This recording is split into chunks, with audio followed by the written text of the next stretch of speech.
Só virando a chave aqui, introduzindo nossa convidada, já cativa aqui do nosso timaço de colunistas do Morning Show, doutora Lala Fonseca está aqui presente com a gente. Beleza, doutora? Bom dia, feliz sexta para todos. Bom, vamos que vamos. Eu quero fazer a seguinte questão para a gente estar estimulando o debate hoje. Até onde vai a capacidade humana de lidar com o emocional? Como saber realmente domar a ansiedade, as emoções, os nossos traumas, enfim. A gente vai trazer um caso aqui que geralmente rouba as manchetes, nos chocam pela relevância que eles têm. Porque o cantor Zé Neto, da dupla sertaneja formada com o Cristiano, Zé Neto e Cristiano, suspendeu a sua agenda de shows pelos próximos 90 dias, alegando questões de depressão e síndrome aguda do pânico. Olha, tem uma hora que o corpo realmente pede socorro e deixa a pessoa imobilizada. O Zé Neto, claro que é só mais um no mundo das celebridades que teve que dar um tempo na carreira em benefício da saúde mental, justo. Mas como é que a gente pode, afinal de contas, identificar, doutora Lala, o momento certo de dar um passo atrás, respirar fundo e buscar ajuda antes de ser tarde demais? Olha, se eu pudesse dizer que terapia deveria existir desde as escolas, desde o início da nossa vida e ser uma prática como atividade física, por exemplo, como se alimentar bem, seria o fundamental, porque a gente precisa do nosso autoconhecimento e saber até onde a gente pode ir quando a gente não está bem, né? Muitos momentos, né? Por exemplo, eu tive crise do pânico e crises de ansiedade, me especializei em decorrência disso para conseguir ajudar pessoas desde os meus 10 anos. Faço terapia, hoje estou com 41 anos. Então, é bastante tempo de terapia. Por que não fazer terapia, né? Mas, quando a gente percebe que a mochila está pesada demais, quando o nosso dia está desconfortável ou que a gente está tendo falhas cognitivas ou a gente está com dificuldade de acordar pela manhã, sem motivação, eu diria que pode ser o suficiente para a gente buscar terapia e buscar um terapeuta para te ajudar a compreender quais são os pensamentos que levam você a se sentir da forma como está se sentindo. O sintoma principal que mais aparece nos transtornos mentais ou nos diagnósticos iniciais é o sono, né? A nossa dificuldade para dormir ou o nosso despertar precoce, que a gente não consegue repousar quando deveria, é um dos primeiros sinais. Mas a gente tem outros, né? Dificuldade na alimentação, se alimentar com nutrientes muito gordurosos ou açúcares, enfim, né? Ou então evitar comida, comer demais, tá? A gente também pode dizer, né, além da falta de motivação, a falta de esperança, que é no caso da depressão. A gente não acredita que amanhã pode ser um amanhã melhor. Então, é uma atenção, né, Marinho, para a gente olhar para a gente mesmo e ver o que a gente está sentindo. Meus amigos, não dá para ter tabu nessa altura do campeonato. Mano, tô sentindo que você tá falando menos que o normal. Tô com saudade de ouvir aí a voz da ponderação nesse programa. Não tô em depressão, não. Não, a questão não há dinheiro ou fama que justifique você destruir a sua saúde mental e ficar com algum grau de serenidade, mesmo com tanta pressão que todo mundo sofre. Não, pois é, eu acho que aí tem uma questão importante de como equilibrar o trabalho com autocuidado, né? Porque às vezes, né, quando a gente, claro, todo mundo tem boleto para pagar, os boletos não param. E aí, às vezes você entra numa pressão consigo mesmo de dar conta de tudo e de, claro, colocar o trabalho em primeiro lugar para dar conta de todas essas coisas.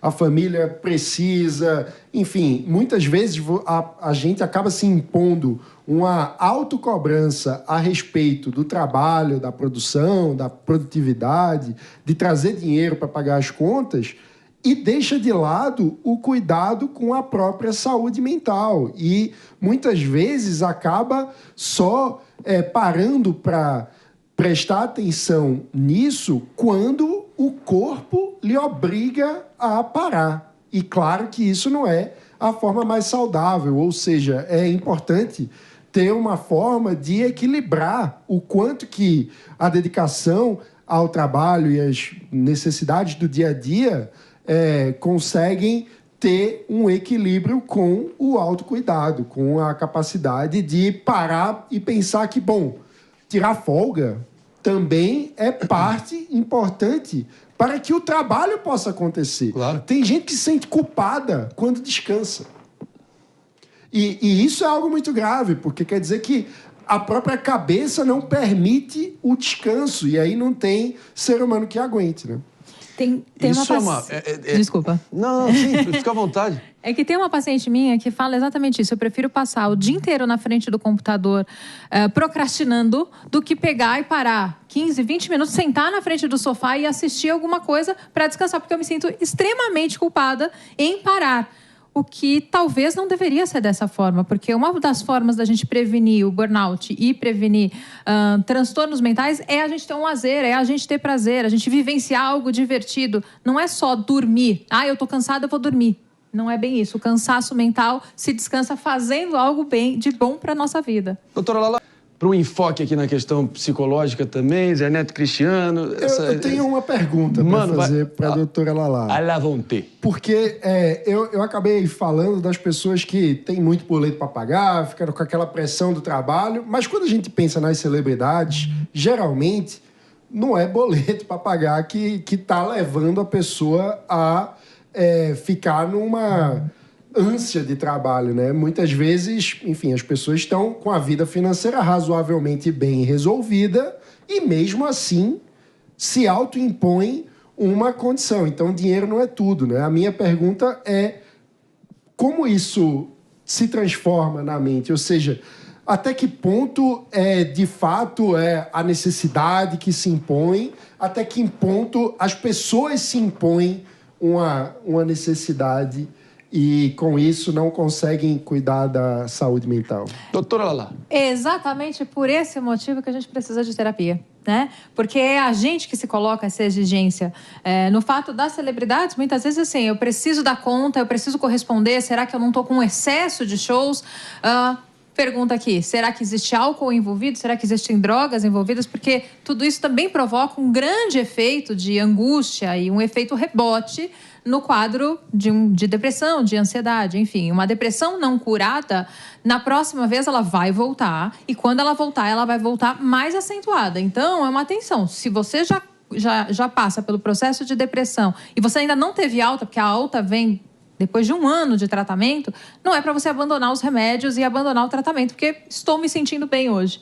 Né? E isso acontece com muitos pacientes. Então, o abandonar o tratamento faz com que a próxima crise que você tenha seja mais acentuada e mais profunda. E aí você acaba tendo que ter mais dificuldade para lidar.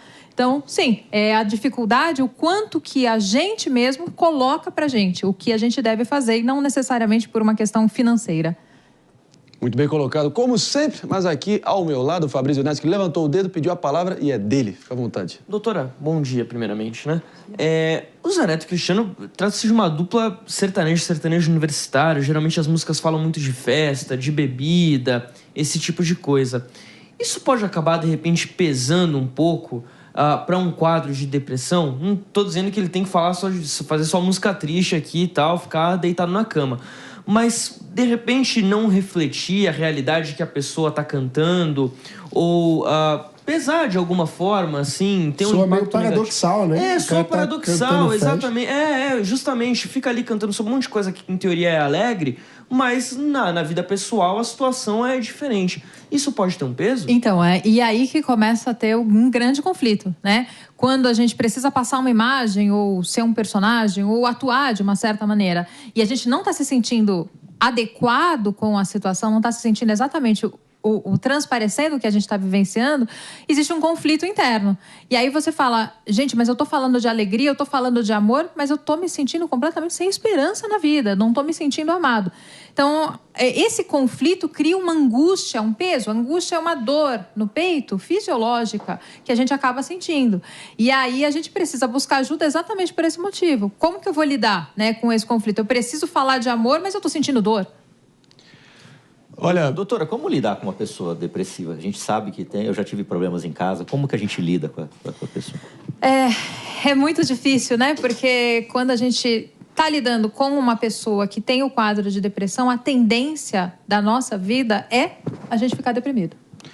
Porque a pessoa faz um recorte da vida mais triste. Então, ela tem um pessimismo, ela enxerga que as coisas não vão dar certo. E aí, você trabalha, né, ao lado dela como içando uma âncora, né? E o seu papel, muitas vezes, é se esforçar para mostrar que existem outras perspectivas, que existe um outro lado. Mas isso não significa que familiares e amigos estão conseguindo lidar de uma maneira ok. A gente acaba ficando também deprimido. Precisa de terapia para auxiliar o outro. Pode ser contagioso. Falando em familiares e amigos, porque eu lembrei aqui, durante a discussão, estava aqui um pouquinho mais introspectivo, eu lembrei do momento onde a minha irmã, mais conhecida como Julia B, para mim é só Julia, obviamente é minha irmã, ela teve um momento onde ela, assim, foi a culminação de um surto de ansiedade dela numa entrevista com a Fátima Bernardes, na Globo, e repercutiu muito na época. Mal sabiam as pessoas, achando que, como é possível, ali na estreia dela no programa da Globo, com toda aquela audiência colossal, parece que a impressão que ficou para o grande público naquele momento foi que ela teria desmanchado diante da pressão, mas mal sabia o que estava por trás. Nosso pai, o Paulo Marinho, ele estava, enfim, passando por 33 sessões de radioterapia. Eu trabalhava aqui na Jovem Pan na minha primeira passagem também, obviamente um momento de consternação grande. E no momento onde ela teve que participar dessa entrevista, ela não pôde acompanhá-lo como era do seu costume em uma dessas sessões de radioterapia para curar um câncer que ele estava, que graças a Deus foi curado.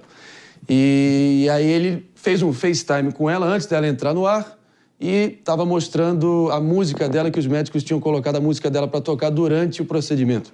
E aí ela veio abaixo, isso foi pouco tempo antes dela entrar no ao vivo, e teve um surto de ansiedade, mal conseguia falar e teve essa repercussão toda.